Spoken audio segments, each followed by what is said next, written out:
RCR, la red que comunica y une al Perú. Situación bastante compleja la que se vive en el país, ¿no? Ayer hemos asistido nuevamente a difusión de audios, ¿no? Esta vez compromete a un expresidente del Poder Judicial, ex vocal supremo en ejercicio, como es el doctor César San Martín Castro, ¿no? En un diálogo con el expresidente del Poder Judicial del Callao, Walter Ríos, ¿no?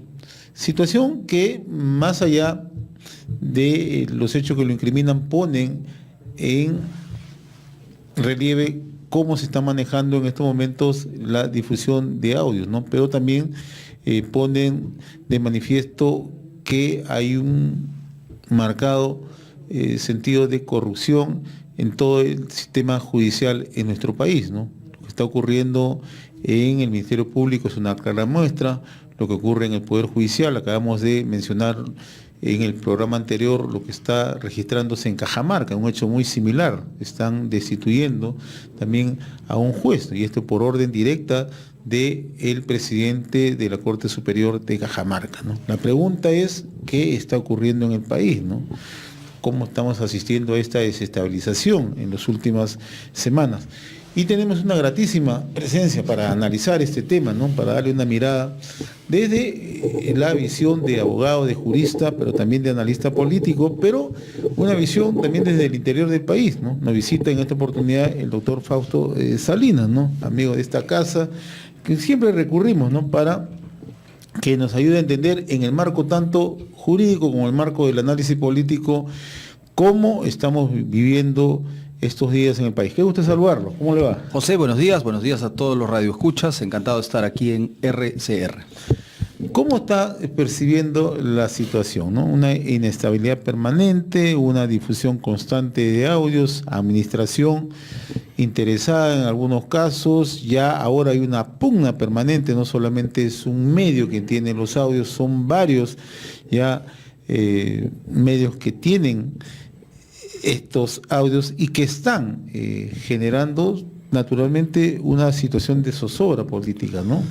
José, es normal que sintamos esa sensación de zozobra política porque estamos en el momento más oscuro de la noche. Probablemente todavía nos faltan algunos minutos u horas más de oscuridad. Estoy haciendo el símil con el día y la noche.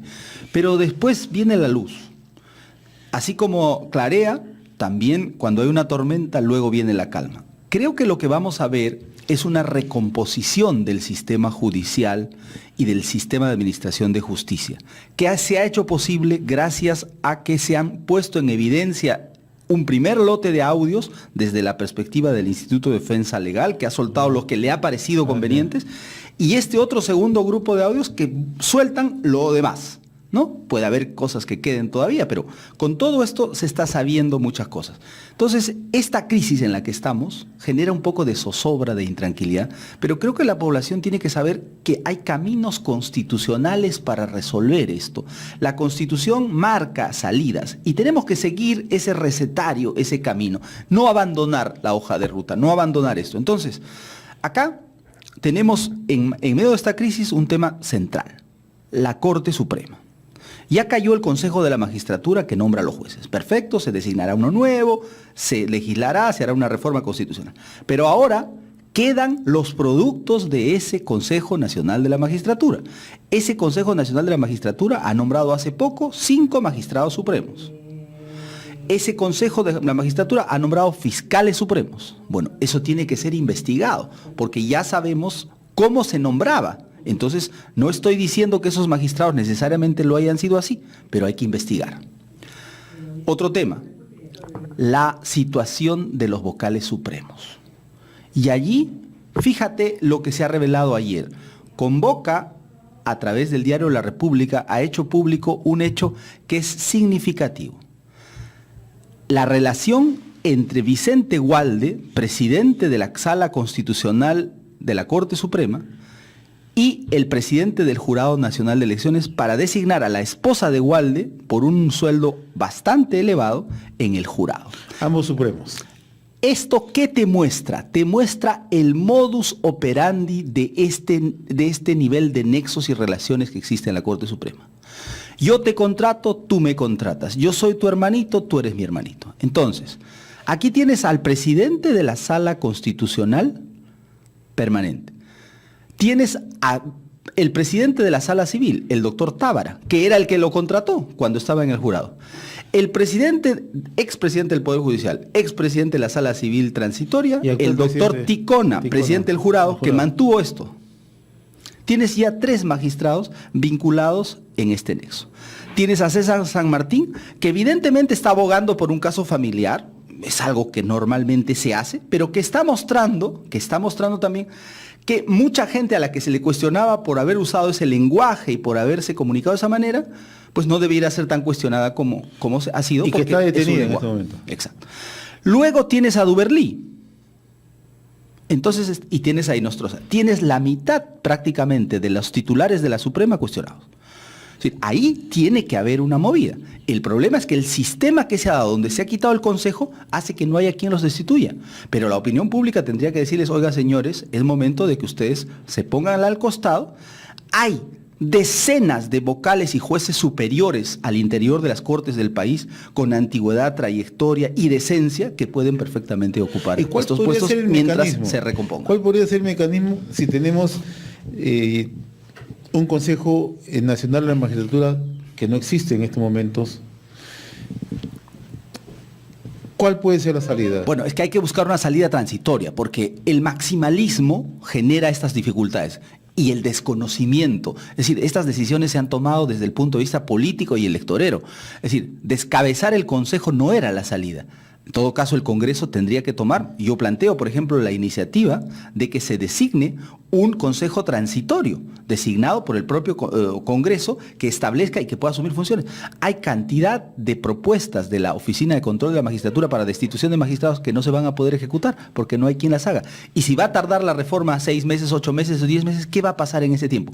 Todos los ahijados, sobrinos y hermanitos de todos estos señores van a hacer lo que quieren, porque recuerda, el problema no está en el Consejo, sino en lo que el Consejo genera. El Consejo genera fiscales y jueces que están liberando narcotraficantes y haciendo negocios. Entonces, eso es lo que hay que atacar. Una ley transitoria del Congreso que se vaya y que se lleve de inmediato al tribunal para que el tribunal la valide, por ejemplo, podría ser una fórmula. ¿Y eso podría aplicarse también para el Ministerio Público? No, claro, por supuesto, para ambas instituciones, porque ahí está el problema. Ahí está el problema. Entonces, tenemos que revisar las designaciones, revisar a los miembros actuales de la Corte Suprema y avanzar en un proceso de purga. Y si aparecen más audios, y si aparecen, se va sacando la gente, es como una poda. Tiene que ir saliendo las hojas secas. Ahora, en ese escenario el Congreso también está bastante desacreditado, ¿no? Entonces, ¿cómo generar un nivel de confianza en el Congreso desde el punto de vista que la población pueda acceder a las propuestas que se planteen desde ahí? Bueno, lo primero que el Congreso tiene que hacer es no blindar. Si es que el Congreso toma la actitud de obstruir esto, el pueblo va a percibir claramente que el Congreso no está haciendo su tarea. Si el Congreso abre la discusión, permite el debate sobre las ideas y empieza a tomar medidas para ir sacando esta mala hierba del Poder Judicial, la opinión pública se va a reconectar con el Congreso porque va a sentir. Evidentemente lo que puede pasar ahí es que caerán algunos fujimoristas, porque ya se ha visto también el nexo del fujimorismo con estos magistrados, pero hay que asumir ese costo. Es el costo que las instituciones tienen que asumir para sobrevivir. Cuando las instituciones se blindan y se cierran, caen todas. Ahora, el costo va a ser muy alto, ¿no? Puede ser alto, sí. Puede ser alto.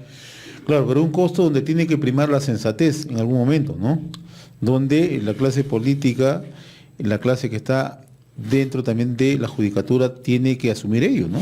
Y ellos mismos deben asumir sus errores. Por ejemplo, estos presidentes de salas debieran poner sus cargos a disposición. Esa sería una primera medida.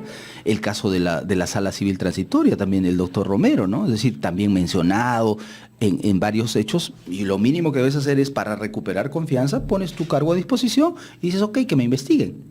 Y si una vez la investigación determina que no hay nada, retomo mi posición con mayor autoridad moral.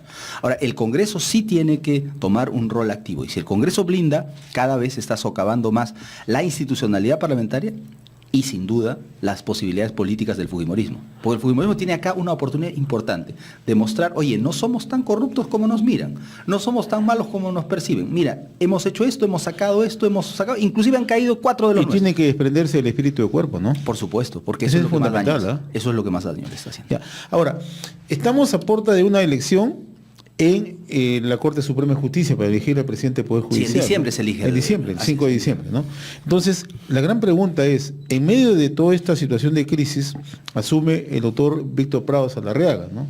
Claro, tiene un discurso bastante transparente, goza de la credibilidad de los propios vocales supremos, pero el gran problema que va a tener el doctor Prado es que va a tener que sincerar toda la situación al interior de propia judicatura de las Cortes Supremas de Justicia, ¿no? Porque lo que usted mencionaba es sumamente meridiano, importante, ¿no? ¿Hasta dónde podemos nosotros dar fe? ¿Cuál es el compromiso o los compromisos que están asumiendo con ciertos grados de corrupción de los vocales supremos, ¿no? Claro, este es un tema, el tema de la corrupción de los vocales supremos, de los jueces superiores. Pero hay otro tema que tenemos que abordar y que las reformas no están abordando. ¿Por qué? Porque yo creo que se han hecho de manera muy precipitada. Pero eso no quita que se pueda ampliar el debate. Y es la necesidad de una reforma procesal. Todo este escenario de corrupción judicial se da en un sistema judicial colapsado por el exceso de carga judicial.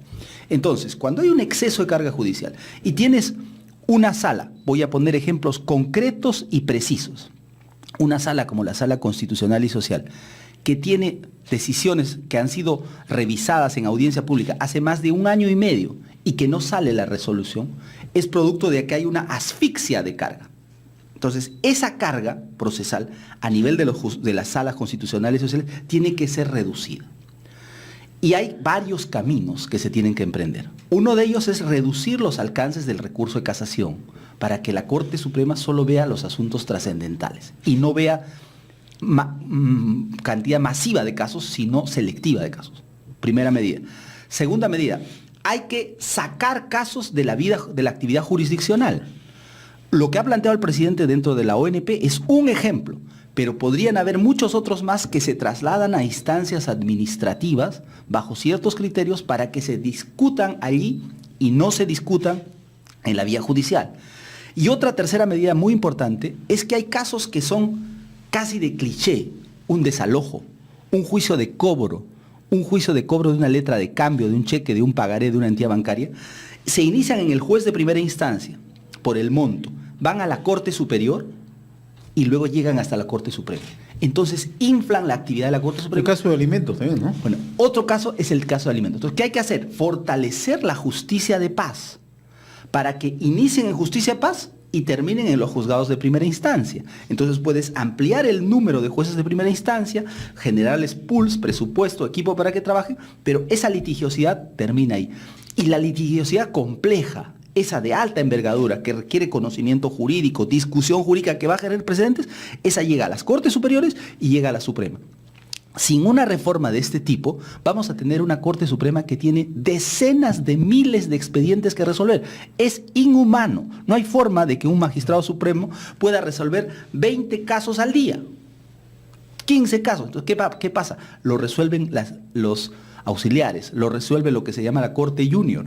Y esa Corte Junior tiene otros intereses. Claro. Entonces, hay que bajar la cantidad de procesos, hay que sacar procesos fuera de la actividad jurisdiccional y hay que reducir las escalas de los procesos, ciertos procesos estándares. Y eso no quita que la Corte Suprema no pueda tomar alguno de estos casos. Hay un mecanismo, por ejemplo, que se llama el del certiorari, que es paralelo a la casación. La casación es, yo cumplo requisitos y llega a la Suprema. El certiorari es, la Suprema dice, yo quiero ver ese tipo de casos. Y escoge al azar uno y lo analiza y genera lo que se llama un precedente. Si generamos ese tipo de precedentes, podemos hacer una justicia más transparente. Porque yo sé, por ejemplo, desalojo por falta de pago de más de 2 meses y 15 días, donde el deudor no ha pagado, no hay nada que discutir, señor. Presenta la prueba, el contrato no pagó, se acabó. Ahora, si hay algo que se está de acuerdo en el país es, en efecto, en la reforma del sistema de justicia. Y creo que es algo que todo el país coincide, ¿no? Hay 2 propuestas muy puntuales. Una, la alcanzada por el presidente de la República a través de un grupo de personas vinculadas a la judicatura, especializados en el tema, que han alcanzado una propuesta de presidente, se la va a hacer llegar al Parlamento Nacional. Y la otra, la que acaba de decir el doctor Prado, que también ellos quieren plantear una serie de propuestas, ¿no? Y armemos un debate. Claro. Armemos un debate sobre los temas. Ya sobre el tema del Consejo está claro que hay un consenso. Reformemos el Consejo, perfecto. Pero sobre el conjunto de elementos para la reforma, armemos un debate con un plazo determinado, y allí obviamente tienen que opinar los abogados, porque una cosa que yo no acepto es que se diga, oiga, los abogados no tienen que opinar. Los abogados tenemos que opinar, porque los abogados somos el principal cliente de la Administración de Justicia y sabemos cómo funciona eso.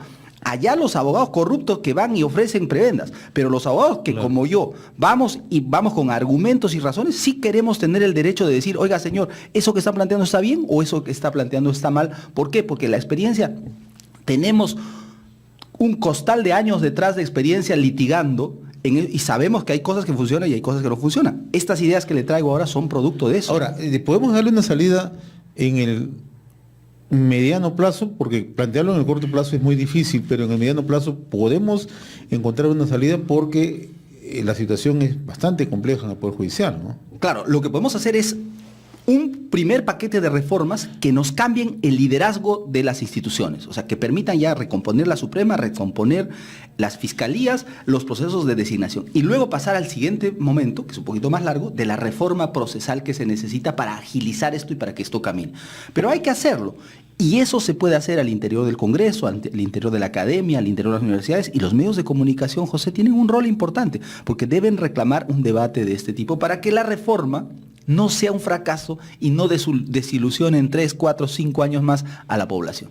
Y entremos a las otras reformas, porque ojo que la reforma judicial está tapando el grave problema de la reforma política y de la reforma descentralizada. Fíjate que hay un detalle, no sé si tú lo has advertido, seguro que sí, y es que todo este tema de corrupción judicial ha eclipsado, esa es la palabra, eclipsado la corrupción municipal. Y la corrupción municipal se va a legitimar y entronizar en 2 meses o 3 meses con las elecciones, y las mafias van a tomar los municipios. Ese es otro tema que me gustaría tocarlo justamente ya en lo que se viene en las próximas elecciones, ¿no? O sea, estamos frente a un escenario donde ya predomina, aunque parezca increíble, lo que le suena llamar, y en Colombia se llamaba en algún momento, la tecnología del delito, ¿no? O sea, la criminalidad organizada está entrando a participar en la contienda política para tener el control, ¿no? Se lo comento muy brevemente. En Piura estamos viendo cómo en estos momentos el tráfico de terrenos está ganando posición de una manera alarmante. En Lima hemos visto cómo son 4 municipios hasta el momento que ya se le ha puesto reflectores en los últimos meses, ¿no? Uno es Chilca, otro es Santa Rosa, el otro es Villa María del Triunfo y recientemente La Victoria, los conocidos, ¿no? Y la otra estrategia es que hay plata que proviene, uno del narcotráfico, otro del tráfico ilegal de terreno y otro de la minería ilegal, que todo el mundo apuesta por tomar control de las municipalidades, porque legitima uno el accionar y le da poder político y control, ¿no? ¿Cuáles creen ustedes que tienen que ser las medidas que se tengan que adoptar? Porque el riesgo está a la vuelta de la esquina. O sea, ¿qué es lo que tenemos que hacer, ¿no? En un país donde prima el desorden, el Poder Judicial no funciona, la policía, lamentablemente en un gran sector, de una u otra manera está ligada a hechos de corrupción, ¿no? Sí, mira, ahí hay medidas urgentes y medidas importantes. Las medidas urgentes tienen que ser la transparencia de todas las postulaciones municipales y regionales. Señores, a ver, ¿de dónde viene su candidatura? ¿Quién la financia? ¿Cuál es su situación en Infocorp? ¿Cuáles son sus antecedentes penales, policiales, etcétera? Eso es urgente, porque ya no podemos cambiar las reglas del proceso electoral, lo tenemos encima. Pero sí los medios de comunicación tendríamos que expulsar y saber que hay candidatos que le deben 20 millones al sistema y que quieren ser gobernadores regionales. Candidatos que tienen condenas, que tienen antecedentes y quieren... Entonces, y allí el pueblo tiene un rol importante y después no se queje. Si el pueblo votó por un delincuente porque era simpático o porque repartió carapulcra, después que no se queje. O sea, no puede, el sistema funciona así, el pueblo es el que decide. Eso es lo urgente. Hay que hacerlo porque la elección viene ya. Y ahí tendría que actuar la policía, tendrán que actuar las fiscalías. Y lo importante es, yo no creo que la política no tenga que ser profesional.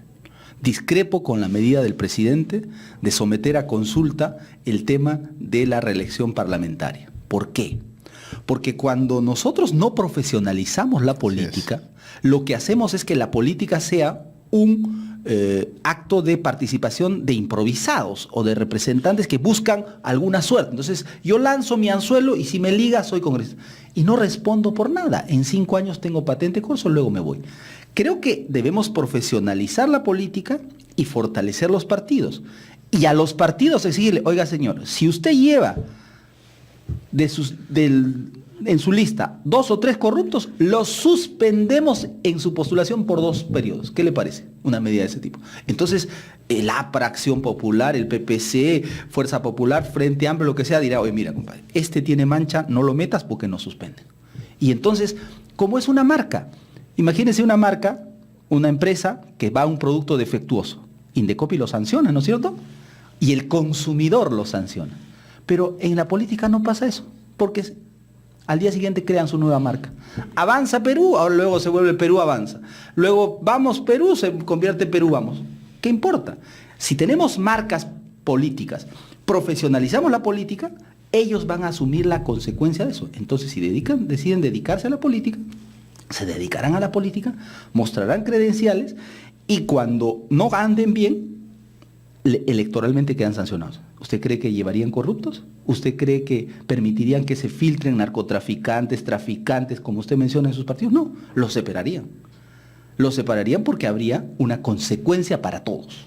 Entonces, esas reformas hay que ejecutarlas. El problema, ¿sabe cuál es? No es este parlamento de fujimoristas, ni el anterior de humalistas. Es que el parlamento traduce intereses y la discusión de la regla política de elección los toca a ellos. Entonces es bien complejo. Ahí la opinión pública tiene que presionar. El escenario está dado como para que el Parlamento esté ablandado para generar una reforma política un poquito más amplia de la que se podría haber esperado en otras Ahora, circunstancias. ese es el escenario. La participación de la criminalidad organizada, aunque nos guste o no, está participando, ¿no? Ayer conversábamos con Jaime Antesana, que está haciendo toda una radiografía de la participación del narcotráfico en la vida política, y en realidad es bastante preocupante. El otro tema, la presencia de los sectores radicales antisistema, ¿no? En Puno estamos viendo cómo están surgiendo, incluso ya hay una legitimidad para que participe Walter Adubiri, por ejemplo, en las elecciones, ¿no? Y así por el estilo, ¿no? Bueno, y Antauro Humala, ¿no? Antauro Humala. Entonces, la otra pregunta es que surge y ojalá que nos equivoquemos, pero hay sectores que están asociándose con la finalidad de cumplir su objetivo, ¿no?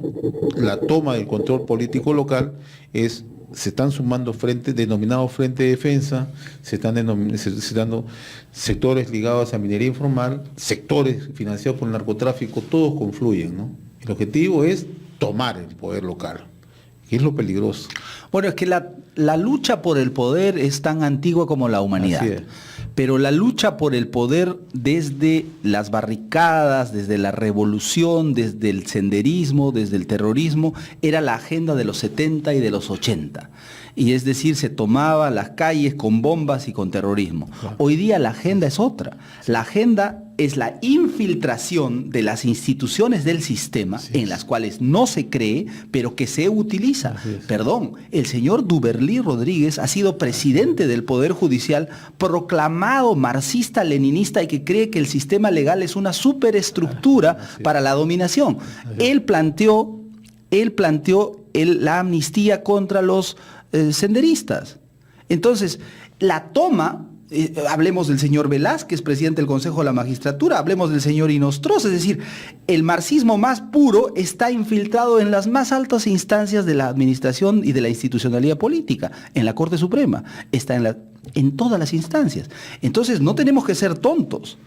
Hay quienes dirán, no, este señor es macartista y su orientación liberal hace que se indique a ellos. Perdón. Todos podemos tener espacio desde todo punto de vista en las instituciones del Estado y en el juego político, pero no los que no creen en él y que entran para minarlo. Lo que usted dice, José, es clarísimo. Es decir, se están minando alcaldías, se están minando prefecturas, poder ejecutivo, gobiernos regionales, todo. Ahora, el asunto es que ahora va acompañado de la criminalidad organizada. Ya no solamente se lo mina por un interés ideológico, que no es más lícito que el otro, pero que antes era el fin, ahora hay también un fin delictivo concreto. Entonces, hay que abrir los ojos. Hay que abrir los ojos porque sí hay millones de peruanos que queremos un país donde tengamos nuestro alcalde sea el mejor vecino, nuestro gobernador regional sea el mejor preparado, nuestro congresista sea el que trae unas propuestas concretas de reforma y que tenga algún nivel de decencia. Entonces hay que recuperar eso. ¿Es complejo? Sí.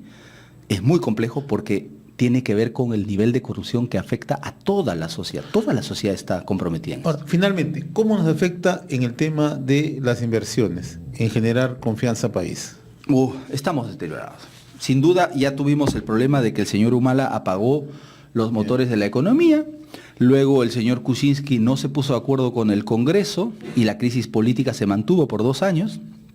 Pensábamos que había salido con la designación del señor Vizcarra y que había algún tipo de entendimiento y eso de alguna manera se está dando. Si no podemos acusar al fujimorismo de obstruir el gobierno de Vizcarra, No, porque le ha dado aire, le está dando las facultades, está viendo, pero aparece este vendaval judicial. Entonces, en todo ese escenario, ¿qué pasa? La inversión se posterga y se posterga. Vengo de haber estado hace 3 semanas en Chile. El presidente Piñera ha conseguido un acuerdo importantísimo donde los más grandes bancos de Europa, el BNP Paribas, etcétera, están consiguiendo la implementación de un gigantesco parque eólico y un parque de energía solar. O sea, se está generando un conjunto de inversión, se está yendo a una reforma de la actuación política, etcétera. Es decir, hay países que están empezando a recuperar el tiempo perdido y hay países como el nuestro que estamos retrasados. Mientras menos dura esta crisis y se den señales de recuperación, cambiando la Corte Suprema, aprobando las leyes, vamos a recomponer la estabilidad necesaria para traer inversión. Mientras esta situación de oscuridad se mantenga, mientras no llegue el amanecer, no llegue la aurora, vamos a estar complicados. No es tan cierto entonces el cálculo optimista de los analistas económicos, ¿no? Es que ese cálculo está basado solamente en el aflojamiento de los fondos públicos para la inversión que estaba contenida. Pero ese es un componente. El componente de inversión pública es un componente importante, pero no es el único. El componente fundamental y el que realmente importa es el componente de la inversión privada. Por eso el presidente ha salido a hablar de Quellaveco, porque de alguna manera es lo único que se puede mostrar en este escenario. Pero ese tema de Quellaveco va a ser una gota de agua en un arenal si es que de la mano no destrabamos todo el conjunto de permisos, autorizaciones, si no enfrentamos a todas esas ONGs que están atacando la actividad minera y a todos esos grupos de intereses que están detrás. Y el presidente tiene que liderar eso. No hay otra manera. Sin duda, es que esa es su tarea. Esa es su tarea. Esa es su tarea, porque, ojo, el presidente se ha comprado un pleito demasiado complejo, que es el de la reforma judicial, cuando él no tiene las herramientas. El presidente ha debido empezar por decirle al país, oiga, señor, yo soy el presidente, gobierno en el Ejecutivo y voy a poner a la policía a perseguir a todos los delincuentes.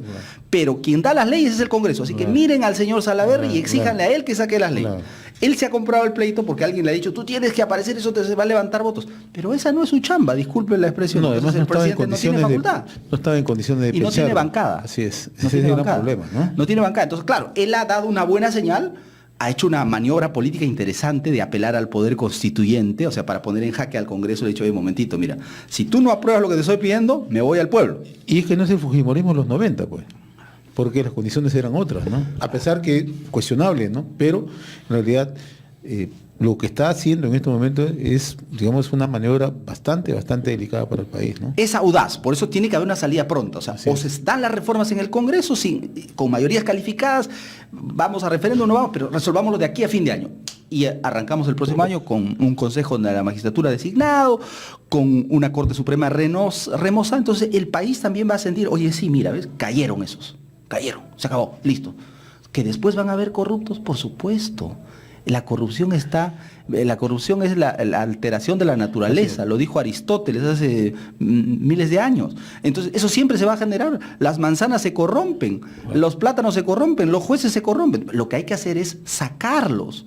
No pensemos que van a ser perfectos, hay que tener una capacidad de separarlos. Bien, doctor Fausto Salinas, como siempre, le agradezco la amabilidad de habernos visitado en esta oportunidad a los estudios de RCR. en realidad darnos luces, porque el país lo que necesita son salidas, lo que necesita son aportes, soluciones. Como siempre, muy agradecido. Muchas gracias, José, y reitero, es decir, estamos en el momento más oscuro, pero luego vendrá la luz. No perdamos la fe en nuestro sistema democrático, en nuestra institucionalidad, que eso es lo que tiene que salir adelante. Como siempre, le agradezco la amabilidad. Estuvo con nosotros el doctor Fausto Salinas, analista político, jurista, abogado, dándonos luces, cómo presentar soluciones a la crisis que enfrentamos en este momento. RCR, la red que comunica y une al Perú.